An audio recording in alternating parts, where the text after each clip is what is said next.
일요일 날 이제 뭐 미국이 역봉쇄 뉴스 나오고 하면서 시장이 잠깐 요동을 쳤었는데 월요일 날 강하게 반등을 하죠. 아무래도 이 월요일이라는 거는 시작이라는 개념이 있고 그때 이제 회담이 파기가 됐으니까 당연히 또 이제 실망감이 있었지만 회담을 한번 시작했다라는 게 되게 중요합니다. 한 번 회담했다가 결렬됐다는 얘기는 뭐냐면은 결국 조건만 맞으면 다시 회담에 나올 수도 있다는 얘기예요. 그러니까 이 조건을 서로 맞춰가는 작업들이 여러 가지 진통이 있겠지만 그래도 2차, 3차 언젠가는 그래도 이 회담을 통해서 무언가가 나오지 않겠느냐라는 기대감이 나올 수밖에 없죠. 그리고 처음에는 뭐 결렬할 때 뭐 벤스 부통령 말 발언이 좀 강했었는데 또 지금은 또 좋아집니다. 그냥 결국은 본인들이 막 원하는 요구가 안 맞으면 에이 나 갈래요 안 할래요 이러는데 아이 잠깐만 앉아봐봐요 또 하면서 또 그 마치 부동산에서 보면 매수자와 매도자가 실랑이를 벌이고 있고 중개자가 이제 여기서 막 애를 쓰면서 조건을 조금씩 조율해 나가죠. 팔 사람은 어쨌든 팔아야 되는 거고 살 사람은 사야 됩니다. 그렇기 때문에 결국은 이 테이블에 앉아서 성사가 될 가능성이 있지 않겠는가, 이게 이제 이렇게 보고 있는 관점인 거예요. 그런 다음에 미국이 역봉쇄를 취하게 됐던 건데요. 이 역봉쇄를 취하면서 뭐 오늘자까지 보니까는 34척의 배가 하루 만에 나갔다라고 하는데 굉장한 일인 거죠. 여기가 하루에 50척, 60척밖에 못 나가는 곳인데 이 정도는 많이 나간 거 아닌가 이렇게 볼 수 있는 겁니다. 그런데 이제 이런 얘기를 하더라고요. 사우디가 여기 역봉쇄 좀 하지 마세요라는 얘기를 했어요. 해제를 촉구해요. 그 얘기가 뭔가 보니까 이란이 홍해까지 봉쇄하게 될 가능성이 있다라는 겁니다. 참고로 하루에 2천만 배럴이 호르무즈 해협으로 이제 수출이 되는데 여기가 막히면서 700만 배럴 정도가 사우디 파이프라인을 통해서 홍해로 수출되고 있었어요. 그래서 봉쇄에도 원유 공급이 어느 정도 되고 있었던 상황이었거든요. 근데 이제 이란군이 뭐 정말 속보가 나왔던 거지만 저녁에 홍해를 봉쇄할 거야 라고 이제 경고를 합니다. 물론 봉쇄하진 않았고 그게 시장에 반영이 되진 않았어요. 그런데 이렇게 경고를 했으면은 홍해가 봉쇄됐을 때는 우리가 어떤 우려들이 있는지 한번 계산을 해볼 필요가 있다라는 게 저의 생각입니다. 그래서 오늘은 그거에 대한 좀 데이터를 얘기해 보려고 해요. 현재 이란 같은 경우는 고속정을 통해서 최단 거리로 잡아놓고 있죠. 이렇게 지금 홍해를 호르무즈 해협을 봉쇄하고 있는 건데요. 선박들은 피격 우려가 있기 때문에 여기 지나가지 못합니다. 뭐 드론이 올 수도 있고 미사일이 올 수도 있고 고속정이 올 수도 있는데 어쨌든 지나가려면은 이란한테 미리 합의를 해야 되고 그 다음에 배럴당 1달러니까 한 배당 30억 정도씩의 돈을 내고 가야 됩니다. 자, 미국은 근데 여기에 더 넓은 곳에서 역봉쇄를 또 취합니다. 이 얘기는 어떤 의미냐? 이게 증시에서는 호재작용으로 된 거예요. 생각해 봅시다. 이란의 봉쇄 작전을 무의미하게 만들었습니다. 아니 봉쇄를 했는데 역봉쇄가 왜 무의미한 거냐? 이란이 돈을 내고 지나가는 배들이 요 봉쇄를 풀고 나온다 하더라도 미국이 이렇게 말했거든요. 이란의 배들 또는 이란에게 돈을 준 배들은 나갈 수가 없어. 이 다음 봉쇄문에서 나갈 수가 없습니다. 라고 하는 겁니다. 그 얘기는 이란에 돈 준다고 유조선이 빠져나갈 수 있다는 얘기가 아니에요. 그러니까 이란 입장에서는 이제 막아봤자 돈을 거둘 수가 없는 거죠. 미국이 어차피 안 열어줄 거니까. 그런 의미에서 그냥 여기는 풀어라. 인질 풀어.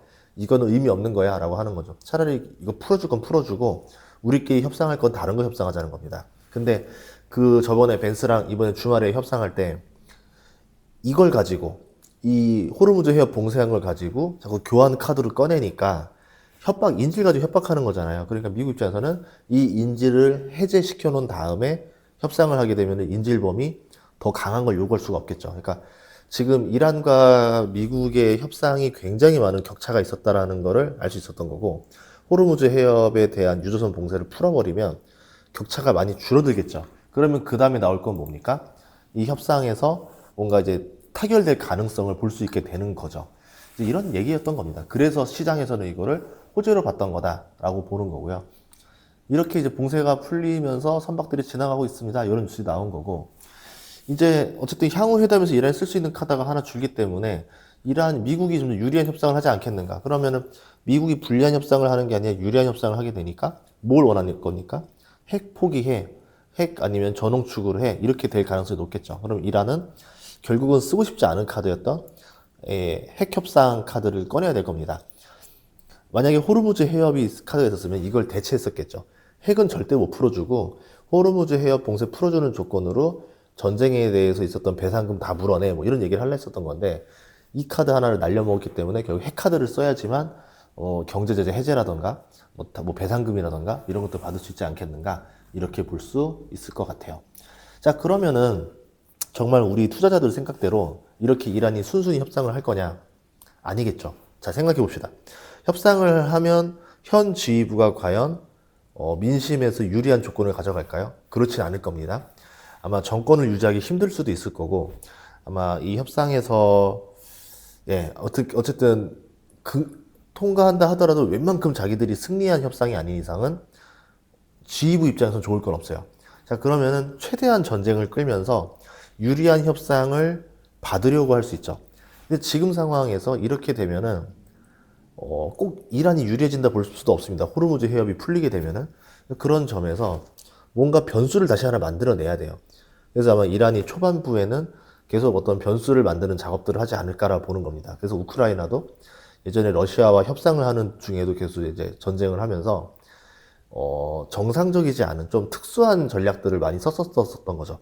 그러다가 군대를 많이 잃기도 하고 이랬었는데, 이란도 결국은 뭔가 좀 새로운 카드를 만들어내려고 할 거다. 그러니까 돌파구를 만들려고 하지 않나. 그게 이제 홍해 봉쇄라는 카드가 아닌가, 이렇게 생각을 해보는 겁니다.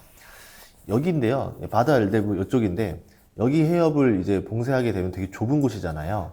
이렇게 되면은 배들이 못 지나가게 됩니다. 이 좁은 곳을 막는 거는 되게 쉬운 일이죠. 넓은 데를 막는 것보다 좁은 데가 더 쉽겠죠. 자, 여기 카드를 쓰는 거 아닌가? 그럼 만약 여기를 하게 되면은 역봉쇄를 다시 아덴만 쪽에서 한 번 더 걸어야 되거든요. 그러려면요, 어떤 일이 들으냐? 항공모함 한 대가 더 필요할 수도 있어요. 이제 항공모함 세 대가 막고 있는데, 한 대 정도로 막을 수 있을까요? 두 대 정도 필요할까요? 두 대? 뭐 어떻게 되면은 미국 입장에서는 역봉쇄가 꽤나 까다로워질 수도 있지 않겠나라고 보고 있습니다. 이런 이유들이었던 거죠. 그러면 홍해는 어떤 곳이냐? 여기가 막히면 어떻게 되느냐? 우리가 우선은 이거는 외워놔야 됩니다. 뉴스 본 다음에 다시 검색해서 판단할 시간은 없을 거예요. 그냥 먼저 외우자면은, 홍해는 하루에 70척 이상의 배가 지나갑니다. 유럽과 아시아를 잇고 중동과 유럽을 잇습니다. 유럽으로 가는 길목이에요. 그래서 수에즈 운하라는 게 있었고, 예전에 수에즈 운하를 이집트가 이제 강탈했을 때, 그때 이제 프랑스와 영국이 그냥 그대로 쳐들어가 버렸었죠. 그러다가 미국이 난리를 쳤었죠. 소련은 여기다가 핵 날릴 거라고 얘기했었고, 파리에다가. 그렇게 되면서 풀리면서 이집트 소유로 넘어갔던 곳이었는데, 어쨌든 이 수에즈 운하도 있을 만큼 중요한 곳이고, 여기에 컨테이너 물동량 전 세계 30%가 여길 지나가게 됩니다. 연간 1조 달러 이상의 물품이 여기를 이동하는 곳이에요. 굉장히 중요한 요충지인데, 수에즈 운하는 위쪽에 있지만 이 아래쪽에 보시면 이 해협, 바브엘만 대부 해협, 여기를 이제 막게 되면은 똑같은 거죠. 호르무즈 해협 통과하면 뭐합니까? 여기가 막혀 있는데, 그쵸? 이렇게 된다는 거고요. 그러면 원유는 얼마나 지나가냐? 하루에 880만 배럴 지나갑니다. 거기다가 사우디에서 넘어온 것까지, 오른쪽에 있던 게 사우디 홍해로 넘어온 것까지 계산하면은 700만 배럴 더하면은 대략 1600만 배럴 정도가 지금 지나가는 길목이 되는데, 여기를 막히면은 하루에 거의 3000만 배럴 가량이 막히게 되는 거죠. 수출량의 30%가 막히게 되는 겁니다. 골 때려버릴 수 있다라는 겁니다. 물론 이제 이거를 실제로 할지 안 할지 모르겠고, 이란이 하는 게 아니라 예멘의 후티 반군이 하는 거거든요. 그렇기 때문에 후티 반군이 얼마나 움직일 거냐도 봐야 됩니다. 참고로 후티 반군 하면은 우리 진짜라고 부르죠. 진짜들은 뭐냐면 협상이라는 거가 없습니다. 그 길거리에 가다 보면은 아니면 식당이나 이런 데 보면 가끔씩 진짜를 만나게 되는데, 이 진짜라는 사람들은 빠꾸가 없죠. 그리고 겁을 먹지 않고 정말 우리가 생각해서 설마 저렇게 하겠어 하는 행동을 정말로 하는 사람들입니다. 근데 후티는 진짜예요. 그런 면에서 조심을 해야 된다라는 거고. 자, 어쨌든 시장에서는 설마 그러겠어라고 하면서 이런 봉쇄에 대한 우려보다는 2차 협상에 대한 기대감을 더 반영하고 있는 게 사실이다. 그리고 미국과 이란도 점점 이제 긍정적인 온화한 발언들을 하면서 협상에 대한 기대감을 주고 있습니다. 미국 입장에서는 증시가 오르니까 좋은 거고, 이란 입장에서는 협상을 할 수 있다라는 걸 좀 내주면서 미국이 협상에서 자꾸 도망가지 않고 서로 좀 양보하면서 어느 중철되는 걸 좀 갈 수도 있지 않을까라는 기대감이 나오고 있어요. 협상이 이렇게 빨리 될 거냐, 아니면 협상이 길어지고 전쟁도 길어질 거냐에서는 서로 뭐 전문가마다 의견이 너무 달라가지고 어떻게 된다를 알 수는 없겠죠. 근데 개인적으로는 길어질 가능성도 우리가 염두에 둬야 되지 않을까라는 생각을 하면서 영상을 맞춰봅니다. 자, 그러고 증시는 어쨌든 이런 경우에요. 손바뀜을 했습니다. 조정을 줄 때마다 손바뀜이 일어나는데 이때 들어온 사람들은 어쨌든 본인의 판단이 맞았다 생각했고 들어온 가격이 증시 전체로 치면은 저렴한 가격에 들어온 건 아니거든요. 뭐 코스피 5천이라던가 나스닥 한 24,000, 5천에 들어온 사람들이기 때문에 여기서 더 먹어야지라는 생각을 합니다. 그러니까 좀 더 올라갈 가능성도 나올 수 있는 거죠. 이렇게 조정받을 때마다 산 사람들이 있기 때문에 작은 조정이 나오고 나면 오히려 털 사람 다 털고 나머지 악재들을 까먹게 돼요. 그리고 나서는 이제 호재들만 보입니다. 마치 드라마를 오랜만에 보면 너무 재밌는 것처럼 너무 약간 진부했었던 스토리가 다시 또 새롭게 들려요. 우리가 AI 분명 한 달 전만 하더라도 지루해 지루해 이런 얘기 했는데 갑자기 AI 얘기 나오면 너무 신선하고 너무 재밌는 거죠. HBM 얘기가 또 신선해지고 HBF가 또 기대가 되고 막 이러면서 관련주 주가들이 또 막 오르게 됩니다. 주식이라는 게 참 굉장히 심리 게임에 가까워요. 분명히 호재나 뭐 수치는 그대로인데 우리가 받아들이는 내용이 또 달라지니까 또 긍정적으로 보는 거고 마치 누군가와 대화하면 이 사람이랑 대화하면 똑같은 주제로 대화해도 너무 재밌는데 똑같은 대화로 저 사람이랑 대화하면 재미가 너무 없는 거 있잖아요. 그런 식으로 증시도 정말 우리가 생각하는 이성보다는 감성에 가까운 쪽에 있다라고 보시고 주식을 하시면 좋을 것 같습니다. 어쨌든 상황이 언제든지 바뀔 수 있으니까 증시가 조금 이제 오를 때마다 좀 리스크는 항상 감당하시고 알고 투자를 하셔야 된다는 점을 마무리 드리면서 마치도록 하겠습니다. 다음에도 좋은 영상으로 찾아뵐 테니까요. 구독과 좋아요, 알림 설정 부탁드릴게요. 고맙습니다.